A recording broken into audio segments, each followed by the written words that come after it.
میرے حضور کی تو کوئی بہن نہیں تھی، در یتیم ہے، لیکن جب حضرت حلیمہ سعدیہ کے ہاں حضور گئے تو وہاں حضور کی ایک رضائی بہن کا تذکرہ ملتا ہے جو حضور کو لوریاں دیتی تھی، نام شیمہ تھا۔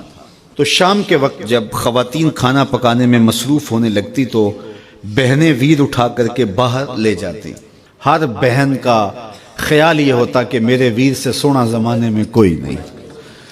کہتے ہیں خوبصورتی دیکھنے والے کی آنکھ میں ہوتی ہے، جس کے ویر کا رنگ سونا ہوتا تو وہ کہتی رنگ نہیں تو کچھ بھی نہیں ہے، اور جس کے نقوش تیکھے ہوتے تو وہ کہتی کہ رنگ کا کیا ہے، حسن تو نقوش میں ہوتا ہے۔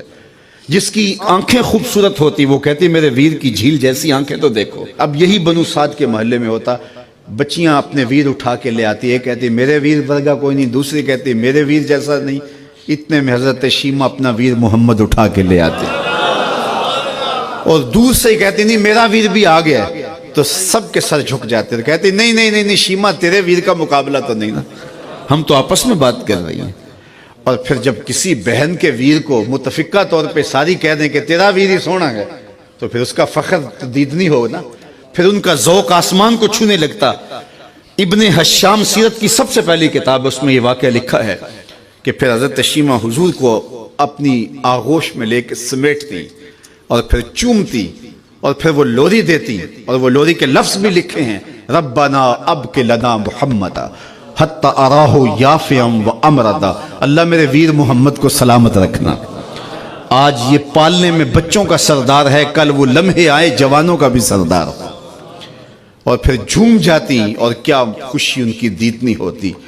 اور پھر وہ منظر بھی آیا کہ حضور علیہ السلام مکے چلے گئے اور یہ جوان ہوئی اور پھر ان کی شادی کسی قبیلے میں ہو گئی۔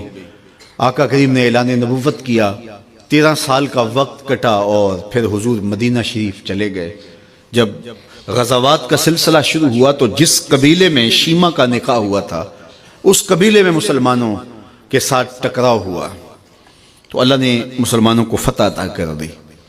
تو اس قبیلے کے لوگ قیدی ہو کے حضور علیہ السلام کے غلاموں کے ہاتھوں گرفتار ہیں۔ تو یہ اپنے قیدیوں کو چھڑانے کے لیے قبیلے کے سردار ایک ایک گھر سے فدیے کے لیے رقم جمع کر رہے ہیں۔ چلتے چلتے شیمہ کے گھر بھی پہنچے جو کہ ایک عمر کا حصہ گزار چکی تھی، اور جا کے کہا کہ اتنا حصہ آپ کا بھی آتا ہے۔ کہا کس لیے؟ کہا وہ جو لڑائی ہوئی ہے اتنے ہمارے بندے گرفتار ہو گئے ہیں تو ان کو چھڑانا ہے۔